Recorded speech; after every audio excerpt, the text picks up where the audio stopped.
Hello, my dear kids. Welcome back to my channel, Colors of Mathematics. So, we are back again with the chapter 10 Circles of 9th class. So, हम लोग start करने से पहले I'll request you to just share the video and like the video and subscribe my channel and do share it as much as possible. And if you really like the content, then hit a like, comment on it, like your doubts, whatever it is, and please help me reaching out to the maximum students out there. Okay, तो अभी हम start करते हैं अपने chapter के साथ जो कि सर्कल्स हैं. This is very interesting chapter और इसमें हम लोग सिर्फ अभी फ़िलहाल इस वीडियो में हम क्या करने वाले हैं, सर्कल्स चैप्टर के जितने भी थ्योरम्स और रिलेटेड कॉन्सेप्ट्स हैं वो सब हम इस वीडियो में पढ़ेंगे. हम कोई भी क्वेश्चन नहीं करने वाले हैं. हम चैप्टर का इंट्रोडक्शन, जितनी भी theorems through out chapter cover की गई हैं वो सारी ही थ्योरम्स, वो सारे ही कॉन्सेप्ट्स हम इस चैप्टर में पहले उसे समझ के और अच्छे से अपने दिमाग में फ़िक्स कर लेंगे so that we can use it while doing the questions को करते वक्त, जिससे कि हम उसे यूज़ कर सकें.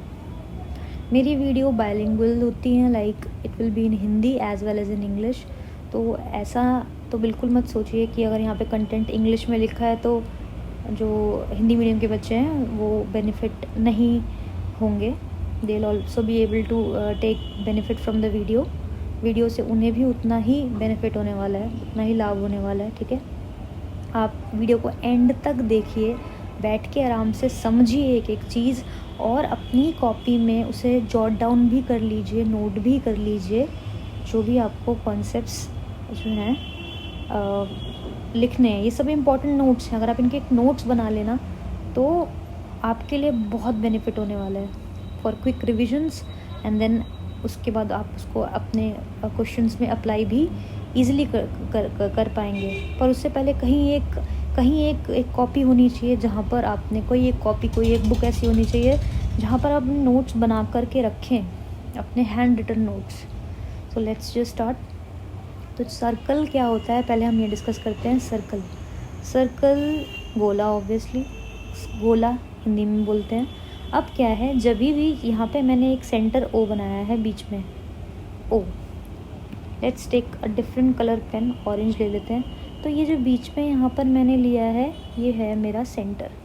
अब अगर सेंटर से इक्वल डिस्टेंस पे कुछ पॉइंट्स हैं, क्या हैं, इक्वल डिस्टेंस पे कुछ पॉइंट्स हैं सेंटर से, ये इक्वल डिस्टेंस पे सारे पॉइंट्स सेंटर से कुछ इक्वल पॉइंट डिस्टेंस पे हैं. Collection of all the points in a plane which are at a fix distance from centre से भी फिक्स डिस्टेंस पे अगर हैं वो सारे पॉइंट्स, तो अगर मैं उन पॉइंट्स को सबको क्या करूँ, मिला दूँ. अगर उन पॉइंट्स को मैं सबको मिला दूँ जो कि इक्वल डिस्टेंस पे थे सेंटर से, सब इक्वल डिस्टेंस पे हो गए ना. ये भी उतने ही डिस्टेंस पे, ये भी उतनी ही डिस्टेंस पे, ये भी उतने ही डिस्टेंस पे, ये भी उतने ही डिस्टेंस पे, ये भी उतने ही डिस्टेंस पे. तो पॉइंट अलग अलग थे, अलग अलग जगह, लेकिन सारे इक्वल डिस्टेंस पे थे. तो जब मैं उन पॉइंट्स को मिला देती हूँ तो उससे जो बनता है वो होता है सर्कल. ठीक है. अब जो ये फिक्स्ड पॉइंट था बीच में, उसे तो बोलते हैं क्या, उसे बोलते हैं सेंटर. तो यहाँ पे ओ मेरा क्या है, सेंटर. और जो ये फिक्स डिस्टेंस था जिसकी मैं बात कर रही थी, ये जो फिक्स डिस्टेंस है सेंटर से, इसे मैं बोलती हूँ क्या, रेडियस. तो यहाँ पे फॉर एग्जांपल ओ टी, या फिर एक नया ले लेते हैं. अगर ये ओ है, ओ से यहाँ पे क्यू, ओ क्यू. ठीक है, इज़ द रेडियस. रेडियस क्या होता है, रेडियस होता है सेंटर से बाउंड्री तक की दूरी, दैट इज़ रेडियस. तो यहाँ पे टी क्यू रेडियस है. अब अगर मैं सेंटर से होते हुए दूसरी बाउंड्री के दूसरे पॉइंट पे आ जाऊँ तो वो होता है क्या, आर क्यू, मीटर, उसको बोलते हैं व्यास, ठीक है। और अगर मैं सेंटर से ना जाऊँ, बस बाउंड्रीज पे लाइन डाल दूँ TN, तो वो होता है कॉर्ड, जिसे बोलते हैं जीवा, जिसे बोलते हैं जीवा। अब हम ये वाला फिगर देख लेते हैं। ये आपका अगर एक क्वेश्चन बन जाए कि इस फिगर में, इस वाले फिगर में आप ये बता दीजिए कि मेरा रेडियस क्या है, तो रेडियस मेरा OQ को आप रेडियस बोल सकते हो और OP को भी रेडियस बोल सकते हो। देयर आर 2 रेडियसेस, यहाँ पे जो हमें रेडियस हमें दिख रहे हैं, रेडियाई, देयर आर 2 रेडियाई। अगर इस फिगर में सारे रेडियाई, सारे डायमीटर्स और सारे कॉर्ड आपको पता करने के लिए मैं कहूँ कि सारे व्यास, सारे जीवा और सारे त्रिज्या मुझे बता दो, तो क्या आप बता दोगे? डेफिनेटली अब हम आंसर कर सकते हैं। सेंटर से एक तरफ की बाउंड्री आपकी क्या होती है, बाउंड्री पे अगर जा रहा है कोई लाइन, उसे हम बोलते हैं रेडियस, तो यहाँ पे OQ है। उसी तरह से हम OP को भी बोल सकते हैं, वो भी दूसरा वाला रेडियस है। अब अगर मैं कहूँ कि डायमीटर कौन सा है, तो डायमीटर होता है जो सेंटर से होते हुए बाउंड्रीज पे जाए, तो वो हो जाएगा PQ। वो क्या है? PQ इज़ द डायमीटर, व्यास। TN is the chord, chord क्या है? जो सेंटर से ना जाए लेकिन बाउंड्री पे जाए, तो TN is the chord. TN है यहाँ पर जीवा। और आपका OQ यहाँ पे कौन है? रेडियस, या फिर हम कह सकते हैं OP भी क्या है? रेडियस, ठीक है। और अगर मैं एक और अभी यहाँ पे आपको बना के दूँ ये, तो ये क्या होगी? ये दूसरी डायमीटर होगी। मान लिया मैंने SN नाम रख दिया इसका, तो SN मेरा क्या होगा? SN मेरा दूसरा डायमीटर होगा, SN एंड PQ। तो जो सेंटर से होते हुए जाए, हम डायमीटर को क्या बोलते हैं?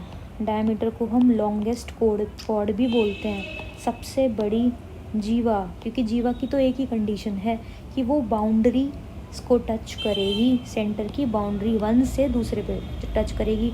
तो क्या हम कह सकते हैं कि डायमीटर जो होती है ना, वो सबसे बड़ी कॉर्ड होती है, क्योंकि बाउंड्रीज तो टच कर ही रही है और सेंटर से भी जा रही है। डायमीटर कितने भी हो सकते हैं, है ना, कितने भी डायमीटर्स हो सकते हैं, कितने ही रेडियस भी हो सकते हैं, कितनी भी कॉर्ड भी हो सकती हैं। देयर आर इनफाइनाइट, अनगिनत जीवा, त्रिज्या और व्यास हो सकते हैं, ठीक है। तो अभी चलते हैं, ये सब चीज़ें बेसिक थी, आगे चलते हैं। बड़ी बेसिक सी बात है, मैं इस वाले फिगर की बात कर रही हूँ फ़िलहाल। हमने यहाँ पे एक सर्कल बनाया और हम कहेंगे कि सर्कल के अंदर की चीज़ को बोलते हैं इंटीरियर और बाहर की चीज़ों को बोलते हैं एक्सटीरियर। तो बहुत ही कॉमन सी बात होगी, इसे बोलते हैं अभ्यंतर। अभ्यंतर मतलब अंदर का, एक्सटीरियर मतलब बाह्य, बाहर का पार्ट, ठीक है। इसमें कुछ समझने वाली बात नहीं थी, ठीक है। ये एक अलग नेक्स्ट कॉन्सेप्ट था, interior and exterior of a circle. क्योंकि क्वेश्चन आ सकता है कि बता दीजिए P पॉइंट कहाँ पे है, तो आप कहोगे इंटीरियर, और Q पॉइंट कहाँ है, Q पॉइंट कहाँ है, तो आप कहोगे एक्सटीरियर। तो ये तो देख के आप बता सकते हैं। फिगर्स अगर इस तरह के एक नंबर में आ जाए क्वेश्चन, तो आप आराम से बता सकते हैं कौन से पॉइंट मेरे अभ्यंतर हैं और कौन से पॉइंट मेरे बाहर हैं, ओके। तो अब आप देखिए नेक्स्ट आपका ये नया कॉन्सेप्ट, जिसको हम बोलते हैं क्या, हम पढ़ रहे हैं क्या, वृत्तखंड, सेगमेंट पढ़ रहे हैं, सेगमेंट, जिसको बोलते हैं हिंदी में वृत्तखंड। जब भी एक सर्कल होगा और मैंने एक जीवा से उसको 2 भागों में, एक सर्कल था लेकिन मैंने एक जीवा डाल दी, जिसकी वजह से जो मेरा सर्कल था वो 2 पार्ट में डिवाइड हो गया। जो एक मुझे बड़ा पोर्शन दिखाई दे रहा है और एक छोटा पोर्शन दिखाई दे रहा है। तो छोटा पोर्शन जो होगा उसे मैं कहूँगी लघु वृत्तखंड, इंग्लिश में माइनर, माइनर मीन्स छोटा, लघु मीन्स छोटा, लघु वृत्तखंड, माइनर सेगमेंट। और जो आपका बड़ा पोर्शन है उसे मैं बोलूँगी दीर्घ वृत्तखंड, मतलब मेजर सेगमेंट। तो जब भी एक जीवा डलने, जीवा डलने से एक सर्कल 2 पार्ट में डिवाइड होता है, तो उसे हम बोलते हैं सेगमेंट। जीवा डलने से जब वो 2 पार्ट में डिवाइड हो रहा है तो उसे बोलते हैं सेगमेंट। एक मेजर हो जाती है मतलब बड़ी, दीर्घ, और एक माइनर हो जाती है मतलब छोटी, लघु। अब दूसरी चीज़ क्या है कि अगर 2 त्रिज्या, देखो ये त्रिज्या होती है ना, OP, और मैंने यहाँ भी एक त्रिज्या डाल दी OT। तब जब भी एक त्रिज्या डालने से किसी सर्कल में आपको 2 पार्ट दिखने लग जाएं, ठीक है, एक त्रिज्या डालने से, तो हम उसे बोलते हैं क्या, उसे हम बोलते हैं फिर त्रिज्याखंड। क्या बोलते हैं? त्रिज्याखंड, या फिर इंग्लिश में सेक्टर। अब मेजर माइनर वही है, जो आपको मेजर बड़ा पोर्शन दिखाई दे उसे मेजर बोल दो कि ये मेरा मेजर है, मुझे थोड़ा बड़ा दिख रहा है, ये इतना सा मान लिया यहाँ पर, तब वो मेजर सेक्टर हो जाता। और ये मेरा छोटा है तो मैं कहूँगी माइनर सेक्टर। वही लघु और दीर्घ, ठीक है, लघु छोटा, दीर्घ बड़ा। तो लघु त्रिज्याखंड और दीर्घ त्रिज्याखंड, ज़्यादा कोई बड़ी लघु त्रिज्याखंड और दीर्घ होगा बड़ा वाला, और लघु होगा कैसा, छोटा वाला। लेकिन जब त्रिज्याखंड क्यों बोल रहे हैं, क्योंकि हमने इसे त्रिज्या से बनाया है, 2 त्रिज्याओं से मिलकर बनाया है। तो 2 तरह के हो गए, एक चीज़ हो गई सेगमेंट, एक चीज़ हो गई सेगमेंट जो कि इससे बनी कॉर्ड से, यानी कि जीवा, और दूसरी थी सेक्टर जिसे बोलते हैं हम क्या, त्रिज्याखंड, जो किससे बनता है आपका, रेडियस से। सो ये भी एक कंसेप्ट था किसका, सेक्टर और सेगमेंट का। अब नेक्स्ट देखते हैं। अब आपकी स्टार्ट हो जाती हैं थ्योरम्स, ठीक है।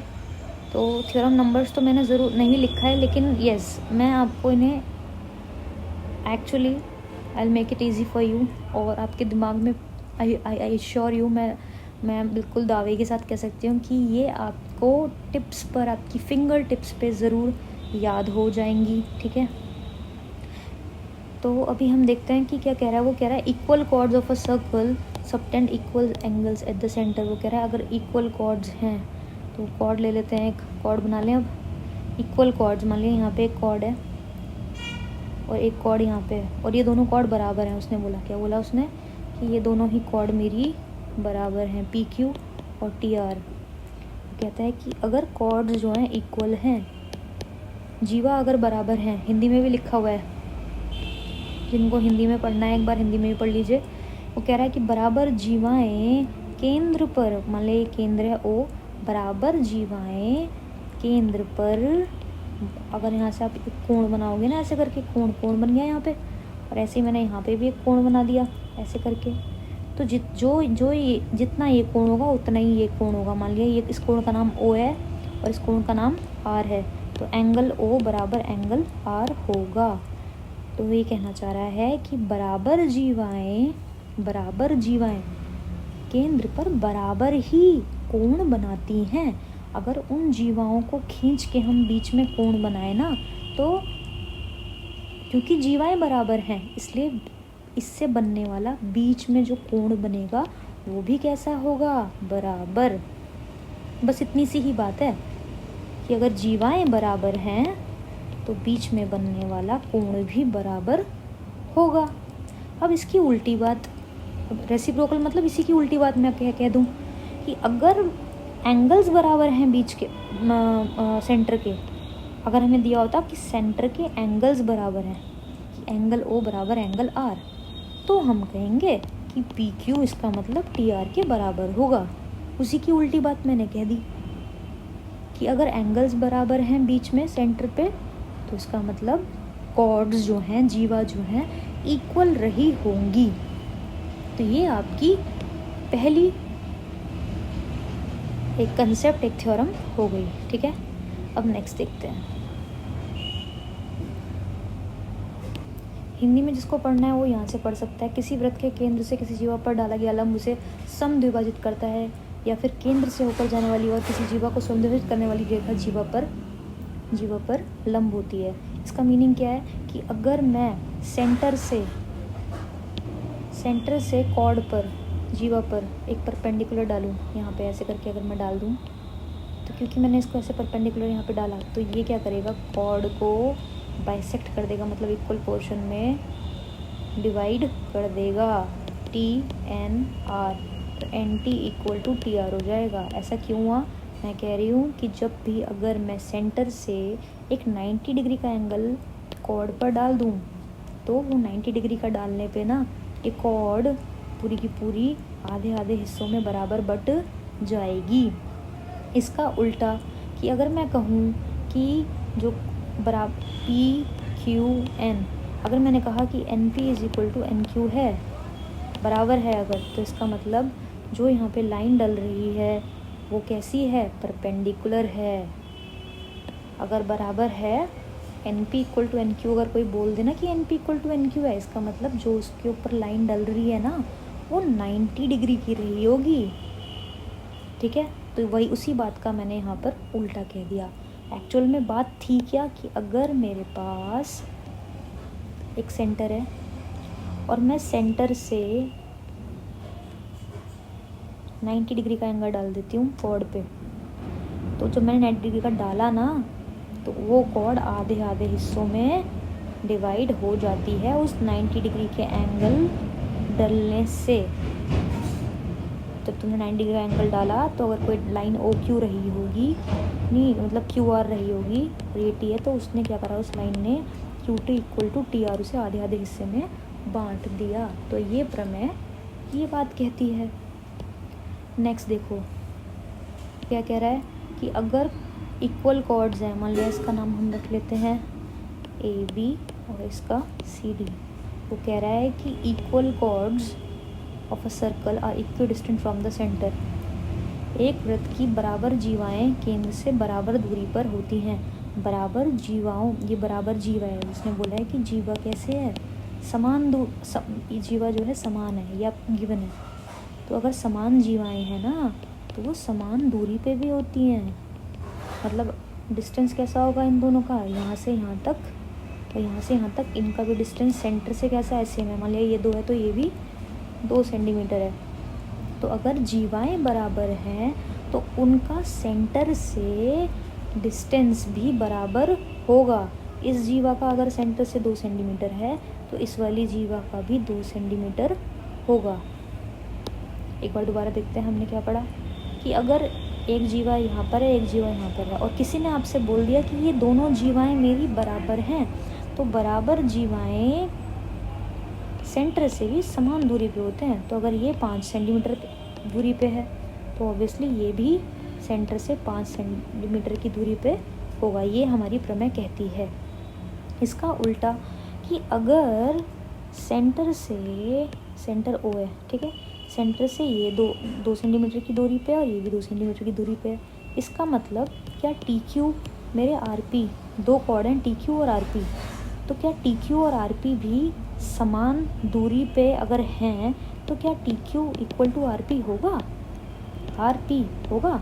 हाँ होगा, क्योंकि सेंटर से दोनों ही जीवाएं समान दूरी पे हैं। इसलिए इसीलिए पक्की बात है कि कॉर्ड जीवा भी कैसी होगी, बराबर होगी, क्योंकि बराबर जीवाएं ही बराबर डिस्टेंस पे होती हैं सेंटर से। ठीक है, तो इसका उल्टा या इसका सीधा बात वही है कि बराबर जीवाएं केंद्र से बराबर दूरी पे होती हैं, 2 है या 10 है या जो भी है। तो अगर आपको कोई ये बोल दे कि ये और ये दोनों बराबर हैं, MNOQ दोनों के दोनों बराबर हैं कॉर्ड, और ये 2 सेंटीमीटर दी, ये 4 सेंटीमीटर दिया है, तो ये कितना होगा, यहाँ से यहाँ तक का डिस्टेंस आप कह दोगे 4 सेंटीमीटर है ये भी, क्योंकि कॉर्ड बराबर है और सेंटर से बराबर की दूरी पे होते हैं।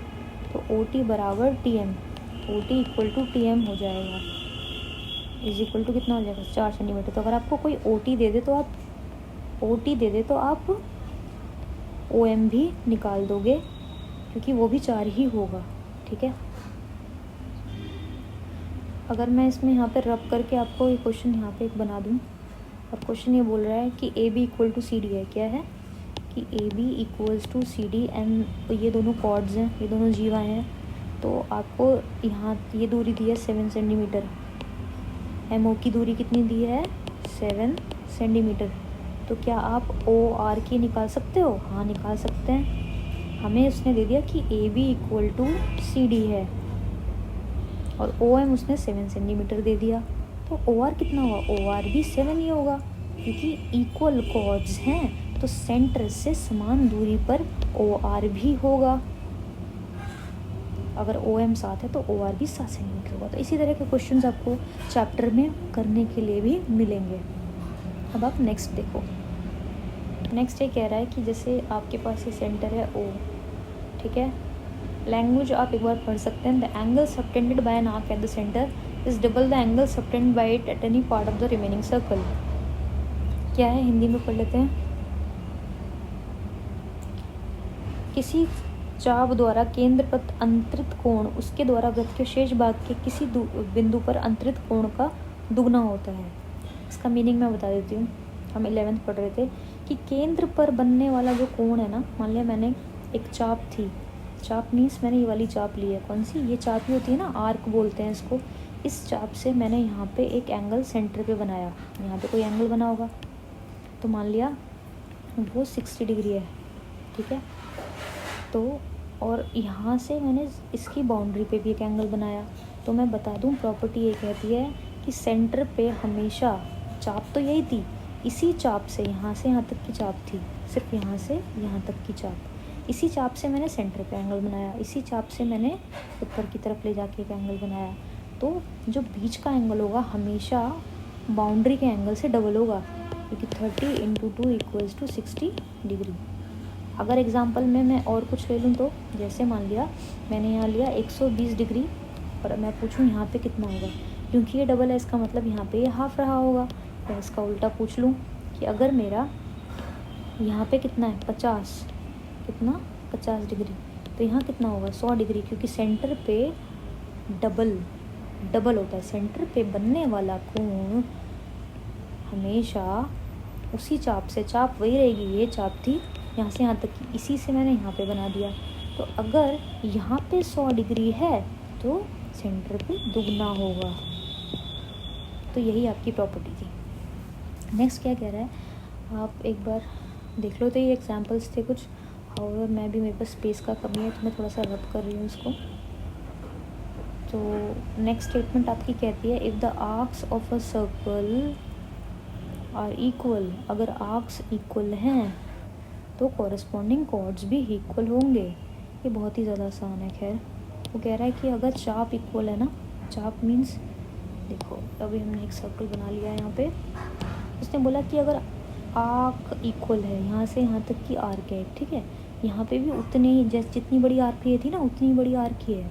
तो अगर आर्क बड़ी होगी तो उससे बनने वाला क्या जीवा, अगर आर्क जितने की होगी, आर्क अगर इक्वल है, ये और ये आर्क, अगर मान लिया हम कहें ए बी आर्क और सी डी आर्क, ये दोनों चाप बराबर हैं, तो क्या इनसे बनने वाले जीवा बराबर नहीं होंगे। अगर आर्क्स इक्वल हैं, इफ़ आर्क्स आर इक्वल, अगर चाप बराबर हैं तो कॉर्ड्स भी, जीवा भी बराबर होंगी। अगर आर्क्स बराबर हैं तो कॉर्ड्स भी बराबर होंगी। बस इतनी सी बात ये कह रहा है, ठीक है। नेक्स्ट देख लेते हैं। यहाँ पर ये पॉइंट, यहाँ पे ये डिस्क्राइब किया, यदि किसी वृत्त के दो चाप सर्वांग सम हों, कॉन्ग्रुएंट हों, बराबर हों, तो जीवाएँ बराबर हों। वही बात यहाँ पे लिखी हुई है 9th पॉइंट पे, ठीक है। अब नेक्स्ट हम देखेंगे, angles in the same segment are equal. Segment आपको बताया था मैंने, सेगमेंट क्या होता है, सेगमेंट बना लेते हैं। सेगमेंट सिर्फ ये है कि अगर मैं किसी कॉर्ड से, ये रहा, दिस इज सेगमेंट, तो अगर मैं इसमें angles in the same segment, इस वाले सेगमेंट से कितने ही एंगल बनाऊँ, ऐसे बना दूँ, ऐसे बना दूँ, फिर ऐसे बना दूँ, फिर ऐसे बना दूँ, ठीक है। तो मैंने क्या करा, इसी के एंड पॉइंट्स यूज़ करे हैं ना। मैंने क्या किया, ये था ना, यहीं से एंड पॉइंट यही यूज़ करना है, फिर यहाँ से यहाँ उठा दिया। एंड पॉइंट में हमेशा ये दोनों ये जो इसके बिंदु है ना, अंत बिंदु, वो मैं यही चूज़ कर रही हूँ। फिर उठा के यहाँ डाल दिया, फिर उठा के यहाँ डाल दिया, फिर उठा के यहाँ डाल दिया, लास्ट में ये इधर ही लेकर आ रही हूँ, यहाँ से यहाँ तक। तो ये सारे के सारे एंगल इक्वल होंगे। अगर ये 30 डिग्री है ना, तो ये सारे ही 30 डिग्री होंगे। Angles in the same segment are equal, एक वृत्तखंड में बने कोण बराबर होते हैं, ठीक है। तो बस ये इतनी सी बात थी। लेकिन अगर कोई, जैसे यहाँ पे आपका ओ है, आपका सेंटर क्या होता है ओ, और मैंने यहाँ से बना दिया क्या, व्यास बना दिया, क्या बना दिया, व्यास। अब व्यास से बने एंगल, अब अभी तो वो सेगमेंट था, लेकिन अब मैं व्यास से खींचूँ, सारे के सारे व्यास से खींचूँ सारे, तो अब ये जितने भी होंगे ना, ये सारे के सारे क्या होंगे, 90 डिग्री, ये भी 90 डिग्री।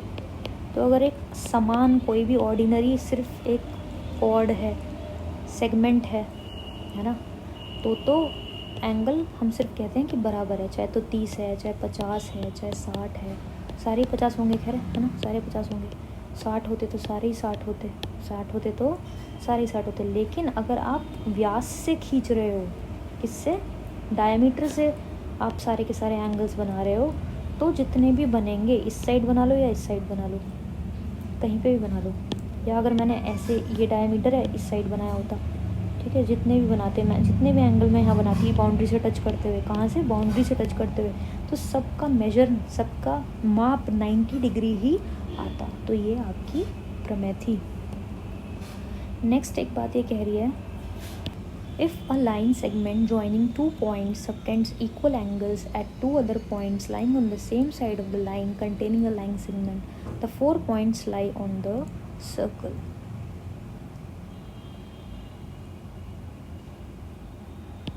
वो कह रहा है कि मान लीजिए एक लाइन होती, क्या होती, एक आपके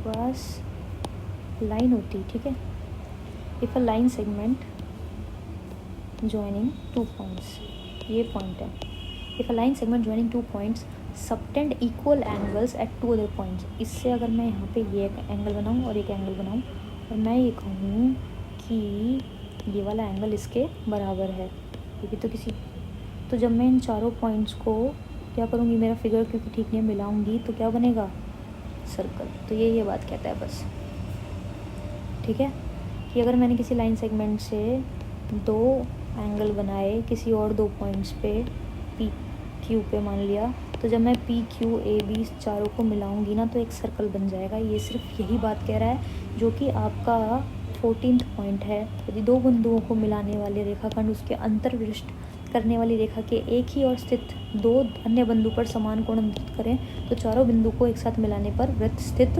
होते हैं, ठीक है। 9th देखो 9th में मैं आपको बताऊं, let's just draw it. 9th जो है वो ये बोल रहा है, the sum of either pair of opposite angles of a cyclic quadrilateral is 180 degree. पहले ये समझो साइक्लिक क्वाड्रिलेटरल होता क्या है। देखो अगर मान लिया मैंने एक सर्कल लिया, ठीक है, और उसके अंदर एक क्वाड्रिलेटरल आ जाए, अगर एक्चुअली ये परफेक्ट फिगर नहीं है, वेट, हमारे पास अगर एक क्वाड्रिलेटरल है और मैं इसे आराम से एक सर्कल के अंदर क्या कर पाऊँ अच्छे से, एक्चुअली मेरे को हाथ से ही बनाना पड़ेगा, वेट, अगर ऐसा है कि मेरे पास एक सर्कल है और मैं उसमें एक क्वाड्रिलेटरल फिक्स कर पाऊँ इस तरह से, उसके बाउंड्रीज़ को टच करते हुए बिल्कुल।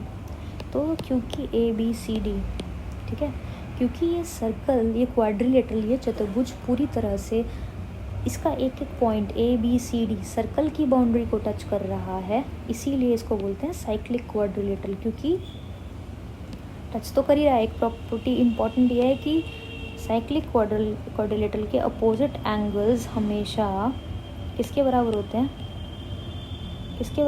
हैं, मान लिया 120 और 60, हमेशा साइक्लिक क्वाड्रिलेटरल के अपोजिट एंगल्स 180 डिग्री के बराबर होते हैं। तो कभी अगर ऐसा हो कि एक सर्कल दिया है और आपसे पूछ लिया जाए कि क्या ये एक साइक्लिक क्वाड्रिलेटरल है कि नहीं है, तो मुझे कैसे पता लगेगा। अगर मैं इसके ऑपोजिट एंगल्स का सम करूं और वो 180 डिग्री आ जाए तो इसका मतलब TSUR एक साइक्लिक क्वाड्रिलेटरल है। साइक्लिक क्यों कहते हैं इसको, क्योंकि ये क्वाड्रिलेटरल, ये चतुर्भुज इस सर्कल के बाउंड्रीज़ को टच करता हुआ बिल्कुल इसी के अंदर है, इसीलिए। हिंदी में देख लेते हैं, चतुर्भुज के सम्मुख कोणों के प्रत्येक युग्म का योग 180 डिग्री होता है। अपोजिट एंगल्स का पेयर का दोनों का सम करोगे तो 180 डिग्री अगर है तो इसका मतलब वो साइक्लिक क्वाड्रिलेटरल है। इसका उल्टा, अगर मेरे पास ये दोनों 180 डिग्री आ जाएं, इसका मतलब ये साइक्लिक क्वाड्रिलेटरल रहा होगा। If the sum of opposite angles of a quadrilateral is 180 degree, इसका मतलब क्वाड्रिलेटरल मेरा साइक्लिक है। So that's all for the video of today. Hope you like it, hope you understand it. तो if you like it then do hit a like over the video and subscribe my channel for further video updates, and share it with your friends as much as you can. Till then, tata, bye bye, take care.